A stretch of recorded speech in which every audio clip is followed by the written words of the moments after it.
Welcome everyone to Community Matters on New Greek TV. I am your host, George Delis. And I'm your co-host, Gus Lambropoulos, and we'll be here weekly to tackle all community issues.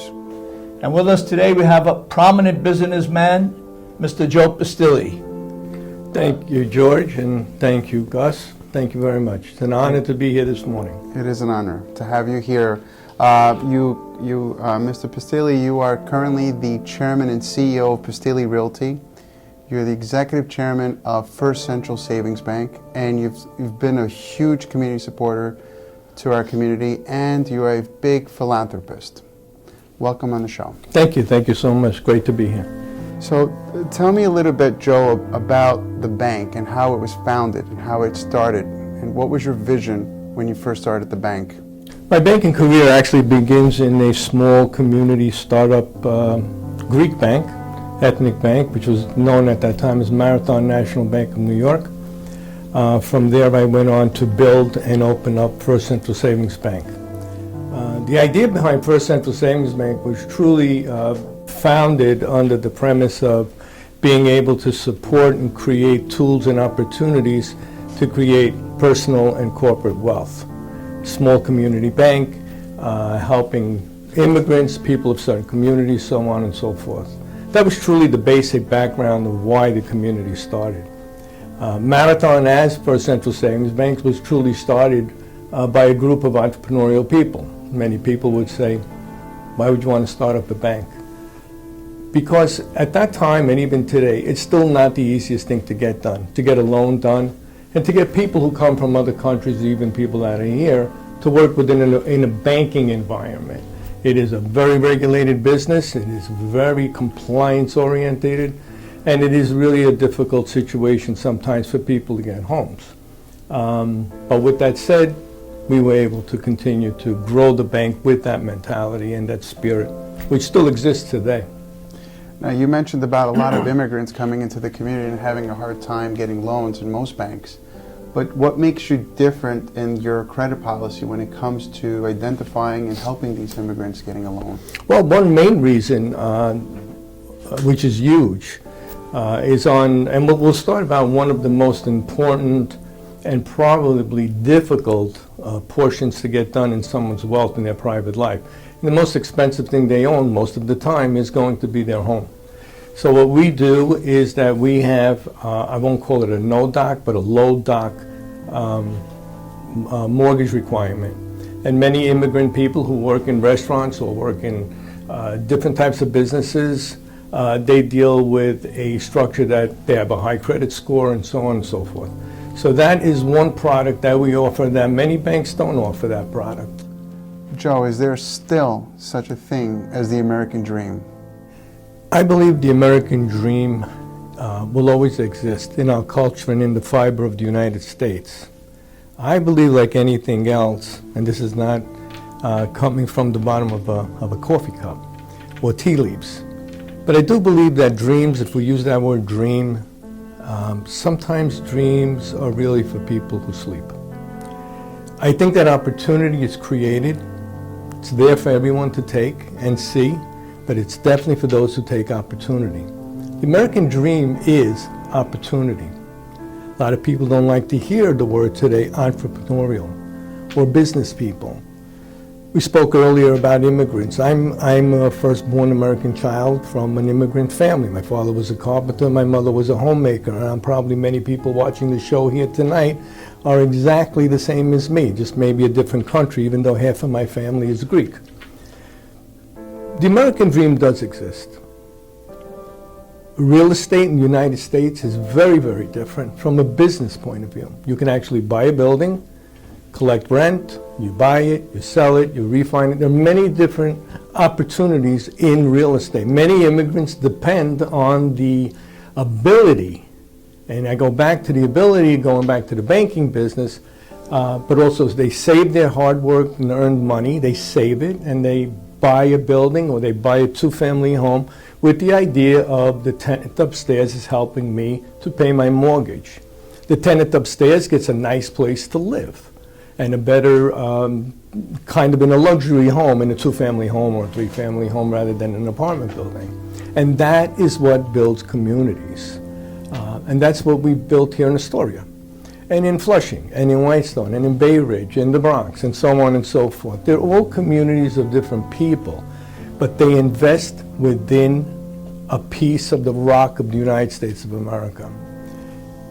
You can go to Italy, you can buy a piece of property, it doesn't give you the same return, it doesn't have the same dynamics that it has here in America. Now, you'll talk to many, many people, and being a property owner today in the United States is a curse word. You shouldn't own property, you shouldn't be able to give opportunity for people to live. That's like telling the baker who's baking bread, he shouldn't make bread to feed people. We house, or the clothing. We clothe, and we support and give housing and food. It is a necessity of life. The property owner is not and should not be looked at anything other than providing something of a sort of welfare to people who come to him, regardless of where he is or she is. And it's the same thing with banking. There's no difference there. You cannot buy the real estate unless you have a ton of money without being able to get financing. I just believe that like you said, the American dream is, majority of it is real estate. New York and America, real estate is looked upon as a positive and a negative thing at the same time, and I agree with you. How does one American dream owner of owning real estate can follow the policy of a bank, getting a loan, then he has to go through all the regulatories of a housing agency or some other agency, this agency, that agency? How does a bank look at all these other agencies when they're coming to for a mortgage? Or how do you balance everything out when it comes to financing an apartment building, let's say? All right, so let's take the apartment building, and let's take what some very fortunate people have been able to get into the apartment building with a six-family home, which is a very difficult home or building to operate, because from an underwriting point of view, it's very, very difficult. And it also falls under the rent stabilization code. I am not against rent regulation. I think rent regulation is a good thing when it does a number of things. It protects the market, it creates good housing, it creates the ability to preserve good housing, and it allows people to be able to live and pay a fair rent. In the last few years, 2019 of June, New York City came to experience one of the most harshest rent-regulated laws that have changed. Right now, they're actually considering whether or not you can evict a tenant unless you, quote-unquote, have good cause. Well, rent regulation should be one, as I said, that is a level-headed thinking process. It needs to create housing, and it needs to preserve housing. Not everybody can live on Park Avenue. Not everybody can live on 30th Avenue or in another area. That's why they have apartments. Condominiums and co-ops have created an alternative to a renter. You don't want to buy, you don't want to pay rent, you can buy an apartment. But in reality, the laws that have now been put out from certain elected officials have really made people exit New York real estate market and go into what they refer to as red states, that their regulations are much lighter or softer, whatever we want to call them. So that part of what's happened to New York will continue to happen. They will exit Wall Street. If Wall Street doesn't make money, people will take their money out and go elsewhere. If people don't have faith in the United States currency, they will buy Bitcoin. Bitcoin, I'll just touch upon that for a quick second because I'm not an expert on Bitcoin. But Bitcoin, one morning, someone woke up and said, this is now better than American money or the dollar. Well, that's no different than someone waking up tomorrow morning and saying, that cell phone is better than Bitcoin. So when we speak about some of the nuances of the financial services, we fall into today crypto coin or Bitcoin. It is definitely an alternative to owning the dollar. The difference is that the dollar, even though going back to Roosevelt and Nixon, that no longer supported the dollar by gold, this is no different. The difference here with Bitcoin is really a currency being used, supported by a cloud. You don't touch it, you don't feel it, you just kind of deal with it. What it really does, it exploits itself to the possibility of organized crime, well, crime figures who want to use that, which is not a traceable currency. Joe, let me interject a little bit. The cryptocurrency to me reminds me of a bearer bond. A bearer bond back in the 70s and 80s, and possibly in the early 90s when we were coming due for expiration. The organized crimes used to use it because it had no name entry, correct? I believe so. And so this was, a bearer bond was mostly used for money laundering back then, because there was no, you didn't register, you just had a bond, it was a legal tender, and you could use it for transactions. Is the cryptocurrency any different with the bearer bond and the cryptocurrency? I don't think so. I believe that it's no different than buying some type of a stock. It's really controlled, its value, by how it does Monday morning and how it goes to Tuesday morning. There's nothing there When that we makes refer it, to the valuation of the Yeah. of the exactly. currency. I mean, crypto, Bitcoin and other currencies have been coming down. The difference between the Bitcoin or the cryptocurrency, in my opinion anyway, and if you look up what they have today, another currency called goldback. That goldback is a paper bill. But in that paper bill, there's also the fiber of actual gold. So there's gold in that. When they say you have a $10 bill, it has $10 worth of gold in that bill. The American dollar does not have that. The goldback also cannot call itself a dollar. The only thing that can call itself a dollar is a United States dollar. Bitcoin cannot use the dollar bill sign because it would be against the government. Neither does any other of the. The difference between the goldback and Bitcoin is that the goldback is very distinct and different to the dollar, like the dollar. It is a commodity because it has the mineral of gold in it. And that makes it very, very different than a Bitcoin. It's not traded the same way. I personally don't know much about it. I'm not an expert on that. I'm a real estate guy, New York real estate guy. And I think, the Bitcoin does have a life. I think it's here to stay. I don't think it's going anywhere. I think young people like it. They like to deal with it. They like to play with it.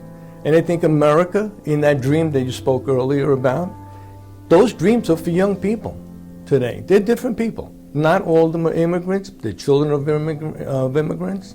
Some of them are very entrepreneurial, regardless of where they come from or what neighborhood they're in. They want to make their life better, and that's a good thing. But that making it better goes to our elected officials. Let me ask you another question. If, let's say, one transaction comes to your table for a loan, and the down payment is in cryptocurrency, how would the bank look at that? I don't know that we would do that, meaning First Central Savings Bank, because we're still a relatively small bank. We don't understand it well. Do I think that in my board meetings I have brought it up that yes, in the future we may have this? Yes. And the reason why is because if you came to me and said, I want to buy this building or this business or whatever the case may be, and I want to put down 25%, 30%, and this is what I want to use. And what you wanted to use was IBM stock. Now we have a different evaluation on stock because it fluctuates.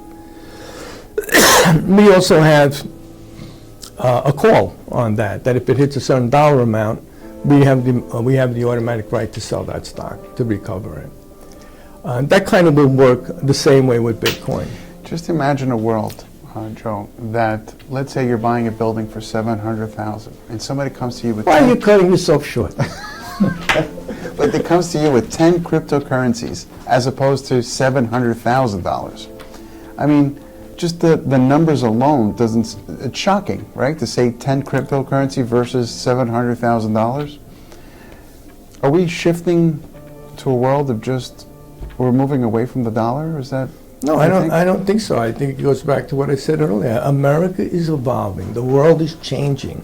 The people are different. People who are coming to America, the new Americans, they're different people. They don't have the historical, cultural background that people from Western Europe had. They're coming from a different world. They are coming from a different lifestyle, different religious beliefs, different aspiration and expectation of what America is supposed to be for them. They really do come here as people who think that the streets are lined with gold.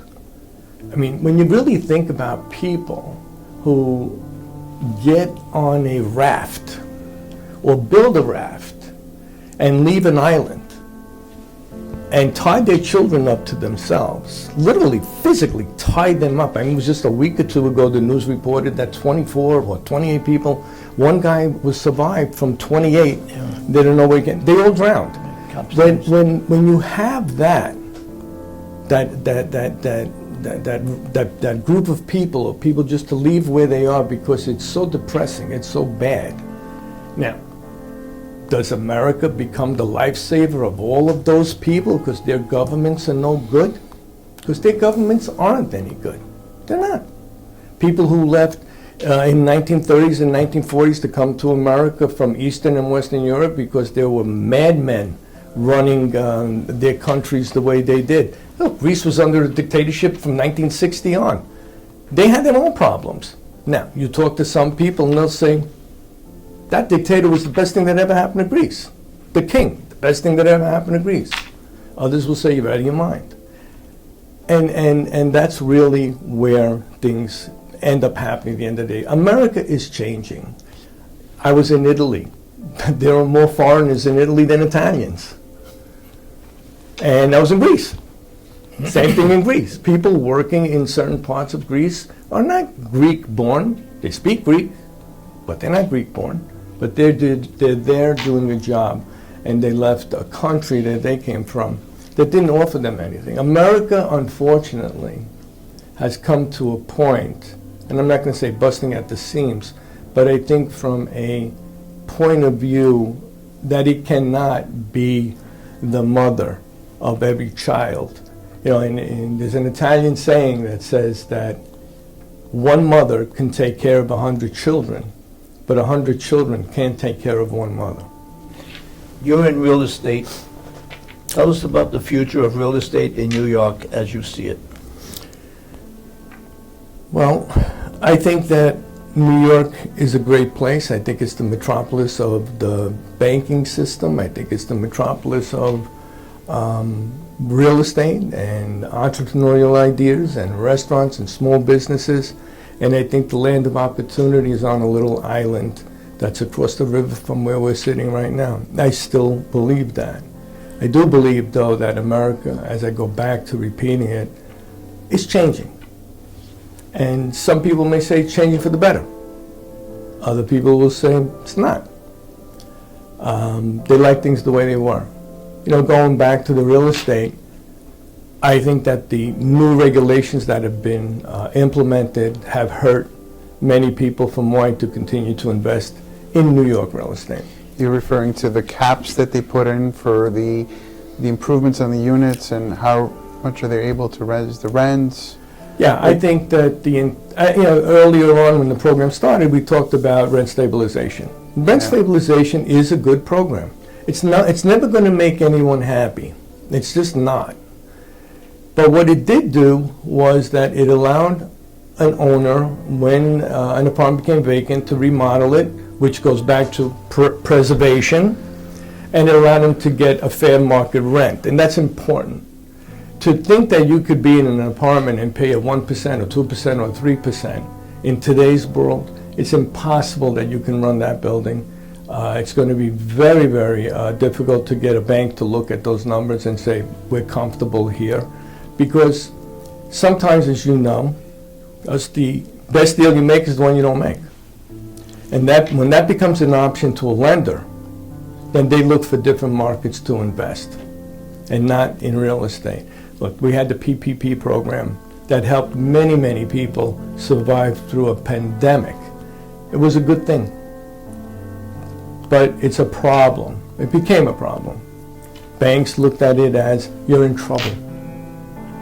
And you really were not in trouble, but you were subsidized for a moment. So it created a stigma to these people who apply for PPPs? I think it created, well, I think it also created an opportunity for people to, the payroll protection program, which is the PPP program, also created the opportunity of people taking advantage of a system and hurting us. I mean, today the United States, not only through that particular program, but other programs, COVID involved, we're in a big problem here. Joe, I have another question, because you mentioned about the world evolving and changing and cryptocurrencies and all these other things, and we're becoming a more digital platform. And how is your bank looking at the digital platform? And I've seen a lot of people being laid off at banks, especially the tellers and all these other things, and even cash management's going through a contraction mode. How is the digital platform in your bank, and how is your bank looking at it, and how are they evolving in terms of the digital platform? We are definitely as competitive and comparable to any of the large banks when it comes to that. There isn't much you can't do with us than you would do with a Chase. So as far as that, the whole technology piece, we definitely have moved in that direction a long time ago. We at the bank actually had one of the greatest years this year, and 21 was a fantastic year for us. It was just a wonderful, wonderful year on the banking side. And with that said, even with the payroll protection program that people took advantage of, we too had worked through that, which was worked out well. So as far as moving in that direction, we're already there. Joe, a lot of banks now are starting to trade Bitcoins. What's your position on this? Well, from my position on First Central Savings Bank side, we're not ready and prepared to do that. We're not investing in it. We're not there. I can't speak for other banks. Things do change rapidly, especially these days. They're changing rapidly. Going back to Bitcoin, just to talk about Bitcoin again, the United States versus Greece, United States versus Italy or Guatemala or Mexico with Bitcoin. Those countries, I believe, will eventually stop issuing Bitcoin and getting involved in Bitcoin. And the reason for that is they can't control their market. And with that said, it also can and will devaluate their own money, their own currency. Bitcoin will take their own money down. If enough of it begins to be in the marketplace, then obviously they don't use dollars. So it is a dangerous currency, or the possibility of being a dangerous currency. To the United States, probably not, because people look at it as a business. But in other countries where they look at it as my lira or peso is not what it used to be, this is better, they'll switch to that. That will create an economic Joe, downturn. you raise an excellent point, because it actually defeats their own purpose and their Absolutely. own currency. So why would they even endorse it? I mean, the Argentinian president says, from now and this point on, we will be accepting cryptocurrency. They endorsed it. So, and they're like, this is going to be our primary currency for now. I mean, you raise an excellent point. Something that I never even thought of. I can't speak for Argentina. Their history is a volatile one, and no different than Venezuela, and Chile may be a little bit different, Colombia, so on. They have all really relied on different black markets and different areas in their own countries. They've changed. It will definitely create an economic downturn. Because those people also are not buying Bitcoin, they're buying dollars. They're coming to the United States, they stop in Miami, stay a couple of weeks, go to a nice restaurant, buy some nice clothes, and go into an FDIC money market account, put their money there. Their money is not in Venezuela. People who own real estate or owning ranches or are in cattle or wine, whatever the case may be, their oil, They're not leaving their money in Venezuela. They're not leaving it in Argentina. They're bringing it to the United States or a country that has a safe haven for their money. Look, they're happier making 0.25% than the government coming in tomorrow morning and saying, hey, you know what, we're now in the Bitcoin business. Joe, real estate, good time to get in? What do you see? I think in every market, every time, there are opportunities. I think there's opportunities in real estate. I mean, if you look at our community, Astoria, maybe it's slowed down a little bit, but really not. You still see a lot of new construction. You still see a lot of people who believe in that American dream, who believe buying a 2-family home, knocking it down, and creating a 7 or 8 family home. Those are not being done by Harvard graduates. Those are not being done by people who have those opportunities of those houses are being built by people who have an entrepreneurial spirit and create their own opportunity. That's your real dream thinker, those people.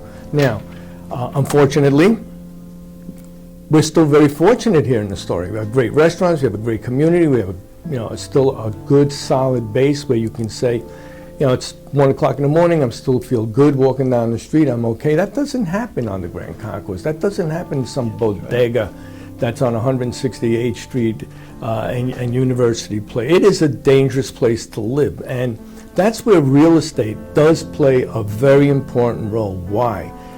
And people want to knock gentrification, and maybe it's just the wrong word, but when neighborhoods do better and people begin to change ethnically in a neighborhood and people have a reason to get up in the morning and go to work.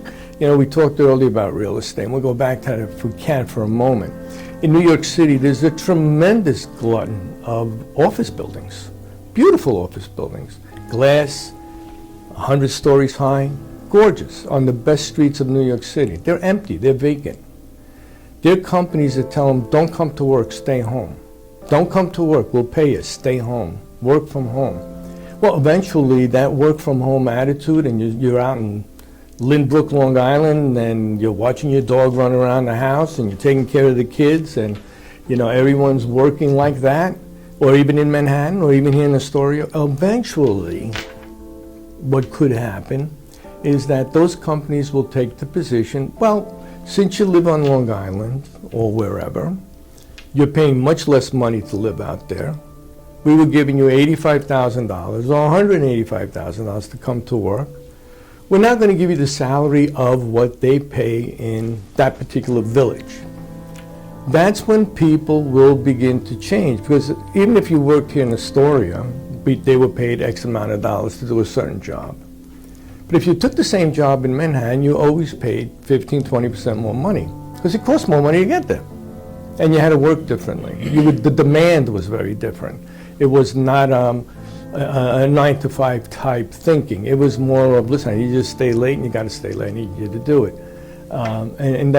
So that's changing. Those office buildings, if they continue to remain empty, and with the mentality that the political arena in New York City has demonstrated to its elected constituency, they'll turn them into affordable housing. They'll force those corporations to turn them into affordable housing. Now, affordable housing is not a bad thing. It's not.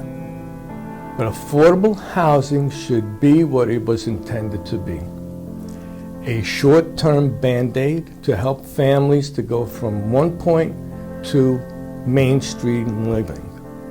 Not that you're there from the day the building is built to your grandchildren are born in those apartments. That does not allow for affordable housing to be something that is necessary, but not a necessity. And you should want to be able to go and into a better housing condition. Not that they're bad housing. I mean, New York City is the worst landlord that it has. It is the worst landlord. I mean, if you look at them, they don't write violations on their buildings. They're full of crime. They're a mess. So when they say you got to build a new building and you're going to build it with an affordable component, there's nothing wrong with that, as long as you can control the tenancy. And I go back to earlier on with rent regulation being one that should preserve housing. If you have a bad tenant, it shouldn't be you need good cause to take out a tenant. It's not all about, the political mentality or the political arena now in New York. It's really about, a lot of it is about, for not everyone, but for some people, it's that the tenant should almost take it over by almost eminent domain. And that is not what people who came here and bought their houses ever thought would happen. Because that happened in Italy, that happened in Germany, it happened in Poland, and that's the way those governments take over, by taking over what was yours. And they basically say, it's not yours, it's all of ours. The markets have been volatile, and people are panicking whether they should take the money out, leave it in the market. We're referring to the stock market. You mentioned earlier about money markets and FDIC. Should people, or suggesting people, maybe should deposit their money more into FDIC products, where their money's insured? If a bank becomes insolvent or something happens, that the money is insured. Yes. The markets are not insuring your money, only if there's a SIPC involved. But tell us a little bit about the FDIC products that you have at your bank. Well, we have the traditional FDIC product, which is insured up to $250,000. The CD terms, savings accounts, money market accounts basically that are all around an insured product. Look, there's no comparison to an investment in First Central Savings Bank to buying Disney stock. Obviously, it's not the same risk. I've always been an advocate for FDIC to allow banks to actually pay a higher interest rate to its investor or depositor, because it's actually an investment you're making when you're doing it in a money market or a CD. There's no difference. You're investing money. You're being paid an interest rate. A small amount, but you're being paid an interest rate. Why? It's insured. What does that really mean? I think it's a little different than when people think they're the insurance, when it kicks in and how it kicks in, but it is an insured product. Disney stock is not. Disney does great, you do great. So you paid for that risk. It's a regular business. Many banks went into setting up on their platforms mutual funds, equity stocks, to sell that product to their customer versus getting them to invest in their own bank product. That has a good and bad. When you bring a product like that into a banking platform, you actually cannibalize the CD or the money market. If the bank doesn't have liquidity, can't make loans. It has to borrow. Either it's coming in from a depositor or it's coming in from a borrowing. So that part there, a lot of banks think that that's a good thing. I personally don't offer it. I don't like it. I don't think it's good for business. I don't think it's good for my shareholders. My job, one of my number one jobs at the bank, is to make sure that the bank is profitable and that the shareholders remain happy. Good. Joe, I want to thank you for coming to our show today and taking time to be with us and sharing your wisdom and much of your experience. George, thank you so much. It's Thank always you a so pleasure much. to see you. Good to see Gus, you. same thing. Thank you so much.